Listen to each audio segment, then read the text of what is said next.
আতঙ্কিত ছিলাম যখন ভূমিকম্পটা হয়, তখন আমি আসলে পড়ার টেবিলে ছিলাম, হঠাৎ করে ধূপ ধূপ করে উঠছে। আমি জানলা দিয়ে তাকালাম, সবাই বের হয়ে যাচ্ছে, বুঝতে পারলাম কিছু একটা হয়েছে।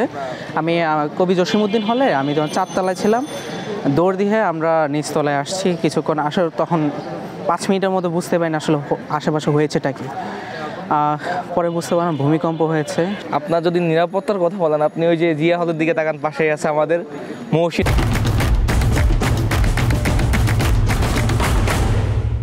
মহসিন হল আছে। আপনি মহসিন হল তো অবশ্যই দেখছেন, ওইখানে দেখতেছেন নর্মাল সময় এখানে প্লাস্টার খুলে পড়ে। দেন শহীদুল্লাহ হল, মাথার মধ্যে আপনি এমনও হয়েছে যে নর্মাল সময় প্লাস্টার পরে ইনজুরি হয়েছে স্টুডেন্টরা। সো ভূমিকম্প সময়তে এটা আরও অনেক রিস্কি, যে অবশ্যই যেহেতু নর্মাল সময় প্লাস্টার পরে, আর বিল্ডিংগুলো কিন্তু অনেক আগে তারা এটা বসবাসের অনুপযুক্ত হয়ে গেছে। সো অবশ্যই এটা অনেক রিস্কি যে এই মুহূর্তে থাকা, এখানে অবস্থান করা। আমি মনে করি যে যেহেতু ভূমিকম্পের ঝুঁকি আছে, 15 দিন নিয়েছে এগুলো পরীক্ষা করতে, আমাদের অনেকগুলো ভবন ঝুঁকিপূর্ণ, এগুলা কি করা যায়, কোন সমস্যাগুলো আছে এগুলো নির্ধারণের জন্য 15 দিন ছুটি দিয়েছে। তো আমি মনে করি যদি 15 দিনে তারা কী সমস্যা আছে নির্ধারণ করতে পারে এবং সেই অনুযায়ী কীভাবে এগুলো সলভ করা যায় ওটা সিদ্ধান্ত নিতে পারে, তাহলে আমি মনে করি ভালোই। 15 দিনে সব সলভ হয়ে যাবে এমনভাবে তো মানে ওরা নেয়নি।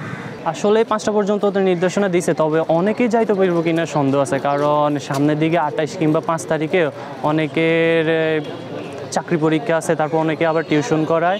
এমত অবস্থায় তো হঠাৎ করে বললে তো আর হঠাৎ করে যাওয়া যায় না।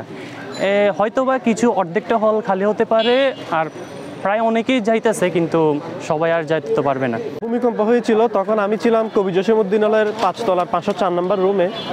তো ভূমিকম্প যখন স্টার্ট হচ্ছিল তখন আমি বিছনায় ছিলাম, প্রথম ধাক্কাতে আমি বিছনা থেকে পড়ে গিয়েছিলাম, এমন একটা অবস্থা।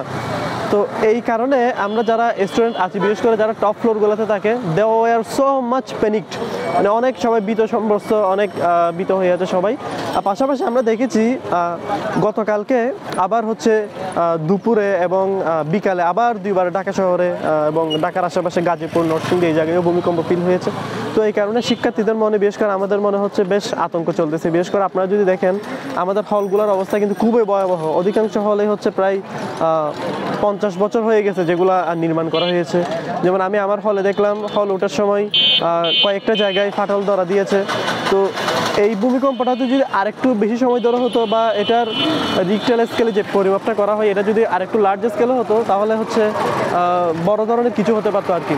তো আমরা আল্লাহ সুবহানাহু ওয়া তাআলার কাছে দোয়া করি যাতে এই ধরনের ভয়াবহ বিপর্যয়ের মুখে আমাদের দেশকে পড়তে না হয়, আমাদের বিশ্ববিদ্যালয়কে পড়তে না হয়, এই আর কি আমার পক্ষ থেকে।